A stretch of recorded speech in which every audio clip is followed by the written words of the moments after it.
Entonces, ahí, digamos, es necesario un fuerte compromiso de todos los creadores de riqueza para luchar contra el socialismo, contra el estatismo y entender que si eso no se hace, los socialistas siempre van a seguir intentando. Porque, ¿cuál es el punto? Como ellos intentan vivir de los demás sin trabajar, ellos son incansables en buscar esto. Porque su leitmotiv en la vida es vivir de los otros. Entonces ellos no ceden nunca en este mecanismo de apropiación de la riqueza y del dinero o de la generación de ingresos de otro. Entonces esa batalla tiene que ser dada de manera permanente. No se puede descansar, porque cuando uno descansa, el socialismo avanza. Donald Trump is running for president of the United States, as you know. What advice would you give him?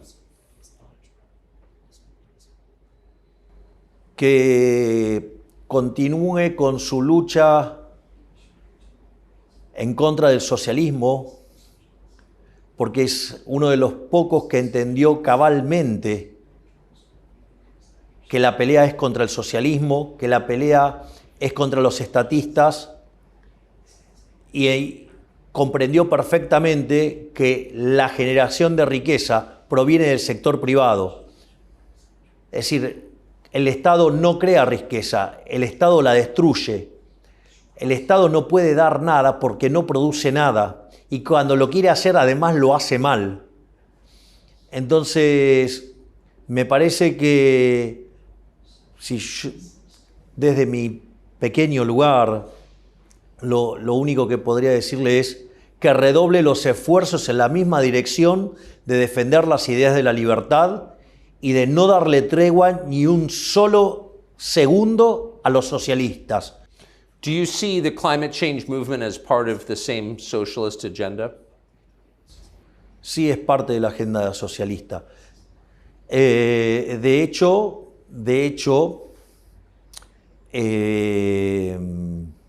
el posmarxismo lo que viene a tratar de hacer es que, dado el fracaso en lo económico, que se hizo evidente con la caída del muro, aunque en realidad el socialismo fracasó en el año 61 cuando tuvieron que construir el muro,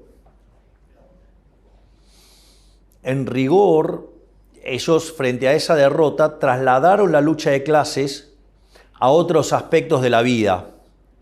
Entonces, por ejemplo, la lucha entre negros y blancos, o sea, Black Lives Matter, todo, digamos, el lobby LGBT, todo lo que tiene que ver con el feminismo radical, porque hay que recordar que el feminismo como causa original es una causa liberal. El primero que impulsó esto fue Jeremy Bentham, a mediados del siglo XVIII. Como parte de esa agenda, también está la agenda del hombre contra la naturaleza, donde el hombre es el que daña a la naturaleza, cuando en realidad el mundo ha tenido otros picos de altas temperaturas como tiene ahora. Es un comportamiento cíclico independientemente de la existencia del hombre, y que si los precios fueran libres, esos problemas se arreglarían sin ningún tipo de problema. No necesitamos al Estado regulando, porque cada vez que el Estado regula las cosas empeoran más. Y además, esa agenda tiene una parte mucho más oscura, que es una agenda asesina, que es la agenda del aborto.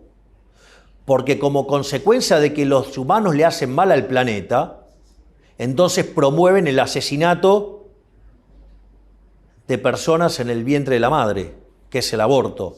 Por lo tanto, es una política que siempre falló en el mundo, pero no solo porque es tremenda porque falla siempre, sino porque además es una política sangrienta que determinados seres humanos se creen estar en situaciones de decidir quién vive y quién no. Es decir, es como una máxima expresión de la fatal arrogancia, donde cómo un ser humano va a determinar quién vive y quién no. Es decir, eso es lo que quiero que quede claro. Los socialistas tienen las manos manchadas de sangre. Todo el tiempo tienen manchadas las manos de sangre. No les alcanzó Are you, con... are you arguing that socialists commit bloodshed because they believe they are God? Porque ellos se creen que son Dios. Es decir, son unos herejes. Es decir, por eso Hayek en su último libro, esto lo llamó la fatal arrogancia. Es decir, porque para coordinar todo este tipo de acciones, la cantidad de conocimientos que hay que tener, y eso está vinculado a otro artículo de Hayek que se llama El uso del conocimiento en la sociedad, donde da una forma más científica y profunda de la idea de la mano invisible, de Adam Smith. Lo que dice es que para poder aplicar el socialismo es necesario que las personas que lo hagan deban ser omniscientes, omnipresentes y omnipotentes. Es decir, creen que son Dios. Y le voy a contar algo. No son Dios. Y les voy a decir algo peor. Son tan miserables y tan rastreros los políticos, y en especial los de izquierda, que además están debajo de las personas promedio. Porque solamente, ¿quién va a pretender ser igual al promedio? Solo el que está por debajo.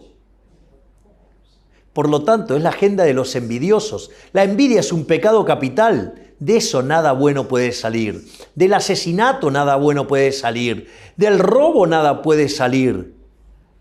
Entonces, volviendo al Papa Francisco, ¿por qué defiende una agenda que defiende el asesinato, el robo, la envidia? Es raro, ¿no? Es decir, So why does he? What's the answer? yo creo que debería darla a él.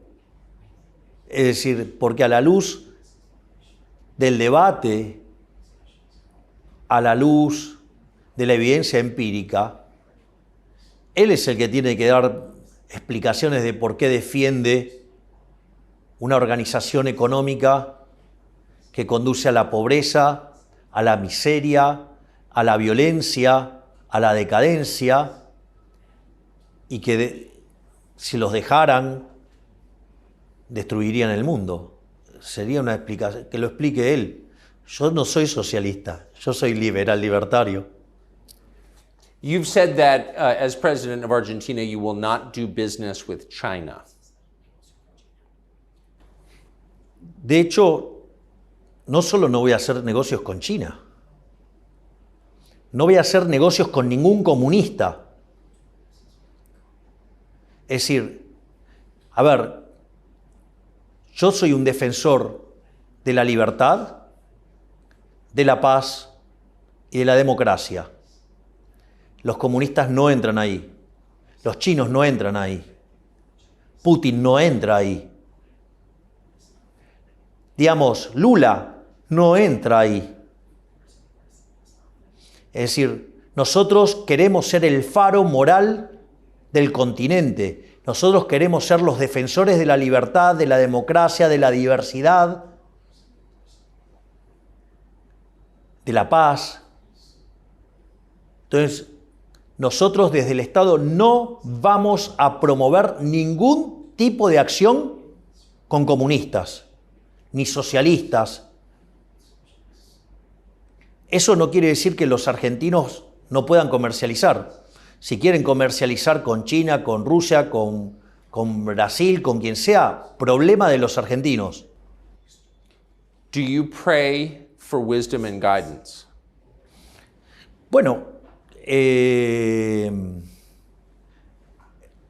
me consta que hay mucha gente orando por mí.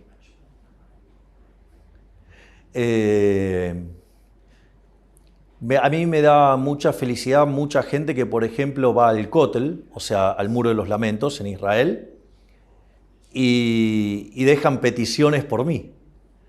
Así es que yo me siento bien. O sea, pero aparte estoy convencido de lo que estoy haciendo. Así que digamos, la vida sin libertad no merece ser vivida.